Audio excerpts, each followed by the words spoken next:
Ate, nabalitaan mo ba? Ano ba kasing balita niya? Sugal to, sugal.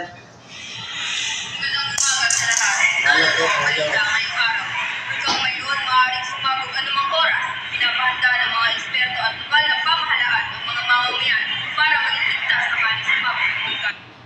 Malapit na daw sumabog ang bulkan. Sus, maniwala ka dyan.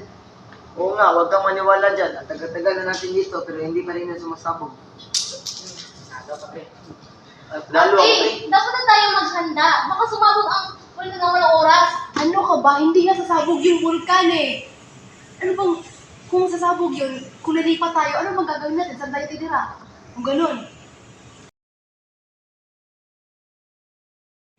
Tao po. Sino po sila? Pwede po ba namin makausap ang nakakatanda sa inyo? Oo po. Ate, may tao po. Sino po sila? Kami po ay galing sa lokal na pamahalaan. Ano po ang sadya niyo dito? Pwede po ba umikas na kayo kasi anumang oras ay puputok na po ang bulkan? Ate, dapat maghanda na tayo. Ano ka ba? Di ba sinabi ko na sa'yo, hindi tayo binikas dito kasi wala na tayong ibang matitirhan at hindi natin iiwan ang bahay na ito. Oo nga, bakit tayo alis eh? Marami tayong hayop dito.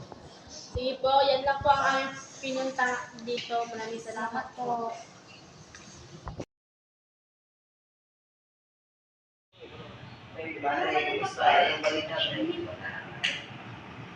Wala ba tayo? Wala natin. Indul ba? Ate, sumabog na po yung bulkan. Paano sumabog? Alin na kayo, lumikas na kayo kasi sasabog ng bulkan. Ayun na! Ate, gumising ka na, ate. Ate! Ate!